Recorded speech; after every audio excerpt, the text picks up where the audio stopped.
ನಮಸ್ಕಾರ ಎಲ್ಲರಿಗೂ ಹೆಂಗಿದ್ದೀರಾ? ನಾನಿವತ್ತು ನಿಮಗೆ ಒಂದು ಎಲ್ಲ ತರಕಾರಿಗಳನ್ನು ಹಾಕಿ ಮಾಡ್ತಕ್ಕಂಥ ಪಲ್ಯ ತೋರ್ಸಕ್ಕೆ ಬಂದಿದ್ದೀನಿ. ಇಂಥ ಪಲ್ಯಗಳು ನಾನು ಜಗ್ಗಿ ತೋರಿಸಿದ್ದೀನಿ ನಿಮ್ಮ ಚಾನಲ್ನಾಗೆ. ಆದರೂ ಇರಲಿ ಹಂಗೆ ಒಂಚೂರು ಹಿಂಗೆ ಸಣ್ಣಕ್ಕೆ ಮಾತಾಡ್ಕ್ಯಂತ ತೋರ್ಸೋಣ ಅಂತ ಬಂದೆ. ಭಾಳ ಚೆನ್ನಾಗಿರುತ್ತೆ. ಈ ಪಲ್ಯದ ಜೊತೆಗೆ ಒಂದೇ ಒಂದು ಹನಿ ಎಣ್ಣೆ ಹಾಕ್ದಂಗೆ ಮಾಡಿರ್ತಕ್ಕಂಥ ಮೆತ್ತಗಿರೋ ಚಪಾತಿಗಳು, ಹಂಗೆ ಚಟ್ನಿ ಪುಡಿ, ಸೌತೆಕಾಯಿ, ಮೂಲಂಗಿ, ನೆನ್ನೆ ಮಾಡಿರೋಂಥ ನಿಪ್ಪಟ್ಟು ಇವೆಲ್ಲ ಇದ್ದು ಅಂತಂದರೆ ಆಹಾ! ಬೇರೆ ಅಡುಗೆ ಯಾಕೆ ಬೇಕು ಅಂತ ಅನಿಸುತ್ತೆ. ಪಲ್ಯ ಅಂತೂ ಭಾಳ ಅಂತಂದರೆ ಭಾಳ ಚೆನ್ನಾಗಿರುತ್ತೆ. ಯಾವಾಗಾನ ತರಕಾರಿಗಳು ಕಡಿಮೆ ಇದ್ವಪ್ಪ, ಈಗ ಹೀರೆಕಾಯಿ ಒಂದು ಇರುತ್ತೆ, ಒಂದು ಆಲೂಗಡ್ಡೆ ಇರುತ್ತೆ. ಹಿಂಗೆ ತರಕಾರಿಗಳು ಯಾವನ ಒಂದು ಕಡಿಮೆ ಇದ್ದಾಗ ಹಿಂಗೆಲ್ಲವನ್ನು ಮಿಕ್ಸ್ ಮಾಡಿ ಪಲ್ಯಗಳು ಮಾಡ್ಕೊಂಡ್ವಿ ಅಂತಂದರೆ ಭಾಳ ಚೆನ್ನಾಗಿರುತ್ತೆ. ನಾನಿವತ್ತು ನಿಮಗೆ ತೋರಿಸ್ತಾ ಇರೋದು ಒಂದು ಆಲೂಗೆಡ್ಡೆ, ಹೀರೆಕಾಯಿ, ಆಮೇಲೆ ಬಟಾಣಿ ಹಾಕಿ ಮಾಡ್ತಕ್ಕಂಥ ಪಲ್ಯ. ಬಟಾಣಿ ಅಂತಂದರೆ ಈ ಫ್ರೋಝನ್ ಬಟಾಣಿ ಅಂತ ಬರ್ತಾವಲ್ಲ ಅವು. ಅವಿಲ್ಲ ಅಂತಂದರೆ ನೀವು ಮಾಮೂಲಿ ಬಟಾಣಿಗಳನ್ನ ನೆನೆ ಹಾಕಿ ಒಂದು ಸತಿ ಕುಕ್ಕರ್ನಾಗೆ ಕೂಗಿಸ್ಬಿಟ್ಟು ಆಮೇಲೆ ಹಾಕ್ಬೇಕಾಗತ್ತೆ. ಯಾಕಂದರೆ ಕೆಲವೊಂದು ಮೊಂಡಿರ್ತಾವೆ, ಗಾಢ ಬೇಯಲ್ಲ ಅವು ಪಾತ್ರೆಗೆ ಬೇಯಿಸಿದ್ವಿ ಅಂತಂದರೆ. ಒಗ್ಗರಣೆ ಜೊತೆಗೆಲ್ಲ ಬೇಯಲ್ಲ. ಇಂಥವಾದರೆ ಫ್ರೋಝನ್ ಬಟಾಣಿಗಳಾದರೆ ಬೇಯ್ತವೆ ಒಗ್ಗರಣೆ ಜೊತೆಗೆ. ಇದು ಭಾಳ ಚೆನ್ನಾಗಿರುತ್ತೆ, ಡಯಟ್ ಮಾಡೋರಿಗೆ ಭಾಳ ಅನುಕೂಲ. ಇನ್ನೇನು ನಿಪ್ಪಟ್ಟೊಂದು ನಿಮಗೆ ಒಂಚೂರು ಡಯಟಿಗೆ ಸಜ್ಜಾಗಲ್ಲ ಅನ್ಸುತ್ತೆ. ಅದು ಬಿಟ್ಟರೆ ಮಿಕ್ಕಿರೋದೆಲ್ಲದೂ ತೂಕ ಕಡಿಮೆ ಮಾಡ್ಕೊಳಕ್ಕೆ ಹೇಳಿ ಮಾಡಿಸಿದ್ದು ಊಟ ಅಂದ್ರೆ ತಪ್ಪಾಗಲ್ಲ ನೋಡಿರಿ. ಹಂಗಾರೆ ನಡೀರಿ ಮತ್ತೆ ಇದು ಹೆಂಗೆ ಮಾಡೋದು ಅಂತೇಳಿ ನೋಡೋಣ ಅಂತೆ. ಇವಾಗ ಒಲೆ ಹಚ್ಚಿ ಒಂದು ಬಾಣಲಿ ಇಡ್ರಿ. ಬಾಣಲಿ ಇಲ್ಲ ಪಾತ್ರೆ ಯಾವ್ದಾರ ಆಯ್ತು. ಬಾಣಲೆ ಕಾಯ್ತಿದ್ದಂಗೆ ಒಂದು ತೊಟ್ಟು ಎಣ್ಣೆ ಹಾಕ್ರಿ. ಎಣ್ಣೆ ನಿಮ್ಮಿಷ್ಟ ಹೆಚ್ಚು ಕಡಿಮೆ ಹಾಕೊಳ್ರಿ. ಎಣ್ಣೆ ಕಾಯ್ತಿದ್ದಂಗೆ ಒಂದು 4 ಕಾಳು ಸಾಸಿವೆ, ಒಂದು 4 ಕಾಳು ಜೀರಿಗೆ ಹಾಕ್ರಿ. ಸಾಸಿವೆ ಕಾಳು ಚಿಟಪಟ ಅಂತ ಸಿಡಿತಿದ್ದಂಗೆ ಇಲ್ಲಿ ಒಗ್ಗರಣೆಗೆ ಒಂದೆರಡು ಹಸಿಮೆಣ್ಸಿಕಾಯಿ, ಒಂದು ಈರುಳ್ಳಿ, ಒಂಚೂರು ಕರಿಬೇವು ತಗೊಂಡಿದ್ದೀನಿ. ಮೊದಲಿಗೆ ಒಂದು ಹಸಿಮೆಣ್ಸಿಕಾಯಿ ಹಾಕ್ಕೊಂಡು ಒಂದು ಸ್ವಲ್ಪ ಹೊತ್ತು ಒಂದು 10 ಸೆಕೆಂಡ್ ಹಿಂಗೆ ಕರಿಬೇಕು. ಆಮೇಲಿಂದ ಈರುಳ್ಳಿ ಹಾಕ್ರಿ.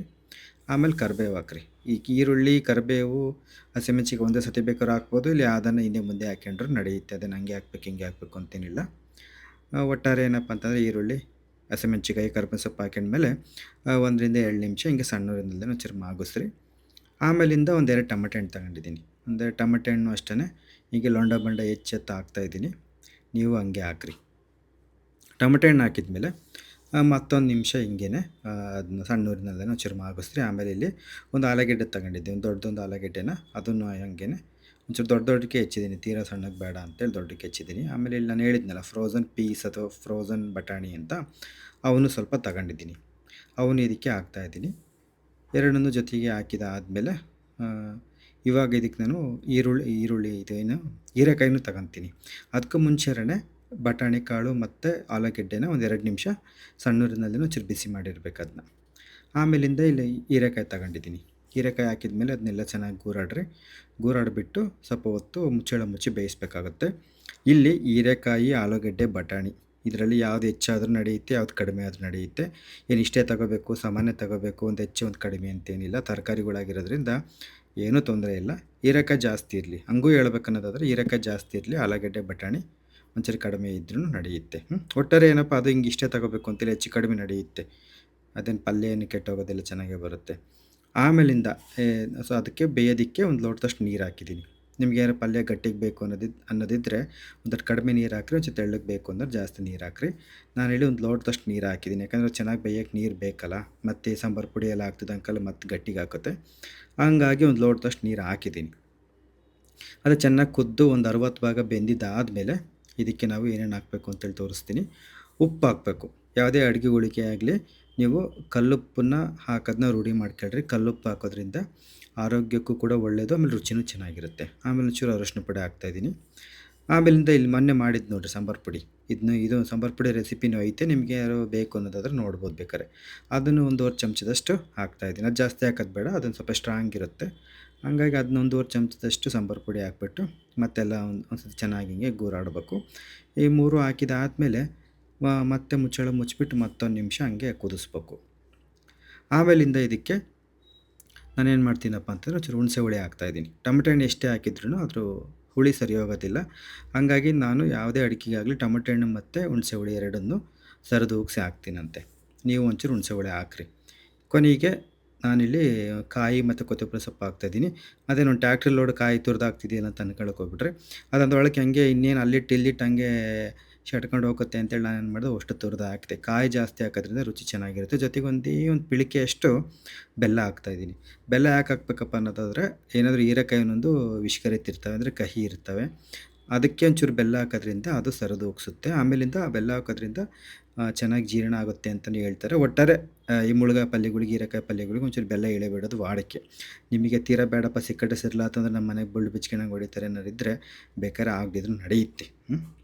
ಇಷ್ಟು ಹಾಕಿದ್ಮೇಲೆ ಕಾಯಿ, ಕೊತ್ತಂಬರಿ ಸೊಪ್ಪು, ಬೆಲ್ಲ ಹಾಕಿದ್ಮೇಲೆ ಮತ್ತೊಂದು 2 ನಿಮಿಷ ಹಿಂಗೆ ಸಣ್ಣ ಉರಿನಲ್ಲೇ ಕುದಿಸ್ರಿ. ಅಷ್ಟೊತ್ತಿಗೆ ಇಲ್ಲಿ ನಾನು ಏನು ಮಾಡ್ತೀನಪ್ಪ ಅಂದರೆ ಒಂದು ಚಮಚದಷ್ಟು ಕುರಿಶೆಣ್ಣೆ, ಅಂದರೆ ಹುಚ್ಚೆಳ್ಳು ಅಂತೀವಲ್ಲ ಅದನ್ನು ಸಣ್ಣ ಉರಿನಲ್ಲೇ ಚಿಟಪಟ ಅನ್ನಂಗೆ ಹುರ್ಕೊಂಡು ಬಿಟ್ಟು ಅದನ್ನ ನುಣ್ಣಗೆ ಪುಡಿ ಮಾಡ್ಕೊಂಬರ್ತೀನಿ ಮಿಕ್ಸಿ ಜಾರ್ನಾಗೆ.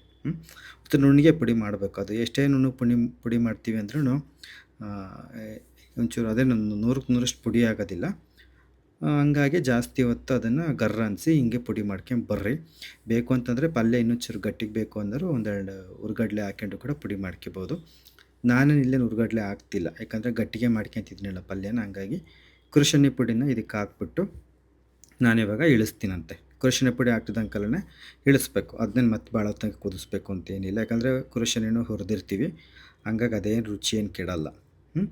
ಇವಾಗ ನಾವು ಪಲ್ಯನ ಇಳಿಸಿದ್ವಿ ಅಂತಂದರೆ ರುಚಿಕಟ್ಟಾದ ತರಕಾರಿ ಪಲ್ಯ ಸಿದ್ಧವಾಯಿತು ಅಂತಲೇ ಅರ್ಥ. ಎಂಥ ಚೆನ್ನಾಗಿರುತ್ತೆ ಅಂತಂದರೆ ಹೋಗತ್ತೆ, 2-3 ದಿನ ಇಟ್ಕೊಂಡು ತಿಂತೀರ, ಅಷ್ಟು ಚೆನ್ನಾಗಿರುತ್ತೆ. ಭಾಳ ಅಂತಂದರೆ ಭಾಳ ಚೆನ್ನಾಗಿರುತ್ತೆ. ಅನ್ನ, ರೊಟ್ಟಿ, ಚಪಾತಿ ಜೊತೆಗೆ ಹೇಳಿ ಮಾಡಿಸಿದ ಪಲ್ಯ ಅಂದರೂ ತಪ್ಪಾಗೋದಿಲ್ಲ, ಅಷ್ಟು ಚೆನ್ನಾಗಿರುತ್ತೆ. ನಾನಿಲ್ಲಿ ಇವತ್ತು ಮಾಮೂಲಿ ಚಪಾತಿ ಹಿಟ್ಟಿಗೆ ಹೆಂಗೆ ಕಲಿಸ್ಕೊಂತೀವಿ ಹಿಟ್ಟು ಹಂಗೆ ಕಲಿಸ್ಕೊಂಡಿರೋದು. ಕಲಿಸ್ಕೊಂಬಿಟ್ಟು ನಾನಿಲ್ಲಿ ಎಣ್ಣೆ ಹಾಕ್ತಿಲ್ಲ. ಕಲಿಸ್ಕೊಂಬೇಕಾದ್ರೂ ಒಂದು ಹನಿ ಎಣ್ಣೆ ಹಾಕಿಲ್ಲ ನಾನು, ಸುಮ್ಮನೆ ಯಾಕೆ ಸುಳ್ಳು ಹೇಳ್ಬೇಕು, ಒಂದು ಹನಿನೂ ಎಣ್ಣೆ ಹಾಕಿಲ್ಲ. ಆಮೇಲಿಂದ ಹಂಚಿನ ಮೇಲೆ ಬೇಯಿಸ್ಬೇಕಾದ್ರೆ ನಾನು 2 ಕಡೆ ನೀರು ಹಚ್ಚಿ ಬೇಯಿಸ್ತೇನಂತೆ. ಹಿಂಗೆ ಬೇಯಿಸೋದ್ರಿಂದ ಚಪಾತಿ ಮೆತ್ತಗಿರ್ತವೆ. ತೀರಾ ಎಣ್ಣೆ ಹಾಕಿದಂಗೆ ತೀರಾ ಒಣಗಿ ಶಟ್ಕೊಂಡು ಹೋಗಿರೋ ಚಪಾತಿ ತಿಂದರೆ ಗಂಟ್ಲು ಸಿಹಾಕೊಂಡಂಗೆ ಆಗುತ್ತೆ, ಒಳ್ಳೆಯದಲ್ಲ. ಹಂಗಾಗಿ ನೀವು ತೂಕ ಕಡಿಮೆ ಮಾಡ್ಕೋಬೇಕು ಅಂತಿರೋರು ನೀರು ಹಚ್ಚಿಗೆ 2 ಕಡೆ ನೀರು ಹಚ್ಚಿ ಸುಡ್ಬೋದು ಹಿಂಗೆ ಚಪಾತಿನ, ಭಾಳ ಚೆನ್ನಾಗಿರ್ತವೆ. ಅಂದರೆ ಬೇಯಿಸ್ಬೋದು ಅಂತ. ಅಷ್ಟೇ ನೋಡಿರಿ, ಭಾಳ ಮೆತ್ತಗೆ ಬರ್ತವೆ. ಚಪಾತಿ ಮಾಡ್ಬೇಕಾದ್ರೆ ಏನೇನು ಸೂಕ್ಷ್ಮಗಳನ್ನ ಪಾಲಿಸ್ಬೇಕು ಅಂತೇಳಿ ನಾನು ಈಗಾಗಲೇ ಒಂದು ವಿಡಿಯೋದಲ್ಲಿ ಹೇಳಿದ್ದೀನಿ. ಅದನ್ನೇ ವಿಡಿಯೋ ಕೆಳಗಡೆ ಅಂಟಿಸಿರ್ತೀನಿ. ನಿಮಗೆ ಏನಾರು ಪುರ್ಸೊತ್ತಿತ್ತು ಅಂತಂದರೆ ಬೇಕಾದ್ರೆ ನೋಡ್ಕೊಂಡು ನೀವು ಚಪಾತಿ ಮಾಡ್ಬೋದು. ಯಾವ ಮೆತ್ತಗಿರ್ಬೇಕು ಅಂದರೆ ಏನು ಮಾಡಬೇಕು, ಅವನ್ನ ಹೆಂಗೆ ಬೇಯಿಸಬೇಕು ಅಂತ ಇಲ್ಲ. ಚಪಾತಿಗಳು ಮೆತ್ತಗೆ ಬರಬೇಕು ಅಂತಂದರೆ ಉರಿ ಜಾಸ್ತಿ ಇಟ್ಕೊಂಡೇ ಬೇಯಿಸಬೇಕು. ಸಣ್ಣ ಉರಿನಲ್ಲಿ ಬೇಯಿಸಿದ್ವಿ ಅಂತಂದರೆ ಅವು ಮೆತ್ತಗೆ ಬರೋಲ್ಲ, ಗಟ್ಟಿಗೆ ಹಾಕವೆ. ಅದ್ರ ಬಗ್ಗೆ ಒಂಚೂರು ನೀವು ತಿಳ್ಕೊಂಡಿರಬೇಕು. ಯಾಕಂದರೆ ಭಾಳ ಜನ ಜೋರು ಇಟ್ಕೊಂಡು ಬೇಯಿಸಿದ್ರೆ ಸರಿಯಾಗಿ ಬೇಯಲ್ಲ ಅಂತ ಅಂತಾರೆ. ಹಂಗೆಲ್ಲ ಏನಿಲ್ಲ, ಬೇಯ್ತಾವೆ. ಎಷ್ಟು ಒಂದು MM 2 MM ದಪ್ಪ ಇರ್ತಾವೆ ಅಷ್ಟೇ. ಅವು ಬೇಯೋದಕ್ಕೆ ಎಷ್ಟು ಬೇಕು ಕಾವು. ಕಂಬಳದ ಹಂಚ್ಗಳು ಚೆನ್ನಾಗಿ ಕಾದಿರ್ತಾವೆ, ಚೆನ್ನಾಗಿ ಸುತ್ತಲೂ ಚೆನ್ನಾಗಿ ಬೇಯಿಸಬೇಕು. ಬೇಯುತ್ತೆ ಚಪಾತಿಗಳು ಕಂಬಳದ ಹಂಚಿನಾಗೆ ಚೆನ್ನಾಗಿ. ನೋಡ್ರಿ, ಸುತ್ತಲೂ ಹೊರಗೆಲ್ಲ ಚೆನ್ನಾಗಿ ಬೇಯಿಸ್ಕೊಂಬರ್ಬೇಕು. ಅದೇನಾಯ್ತು ನಡುತಕ್ಕೆ ಉರಿ ತಾಗ್ತಿರುತ್ತಾ, ಸುತ್ತ ಇರೋದು ಬೆಂದಿರೋದಿಲ್ಲ. ಚಪಾತಿ ಒಂಚೂರು ಚೆನ್ನಾಗಿ ಬೇಯಿಸಿಲ್ಲ ಅಂತಂದರೆ ಒಂಥರ ಹೊಟ್ಟೆ ಉಬ್ರಿಸ್ದಂಗೆ ಆಗುತ್ತೆ. ಹಂಗಾಗಿ ಸರಿ ಆಯಿತು. ನಿಮಗೆ ಇದು ಇಷ್ಟ ಆಗಿತ್ತು ಅಂತಂದರೆ ಮಾಡಿಬಿಟ್ಟು ಹೇಗೆ ಬಂತು ಅಂತ ಹೇಳಿ ನಾನು ಮತ್ತೆ ಸಿಗ್ತೀನಂತೆ. ಧನ್ಯವಾದಗಳು. ನಮಸ್ತೆ.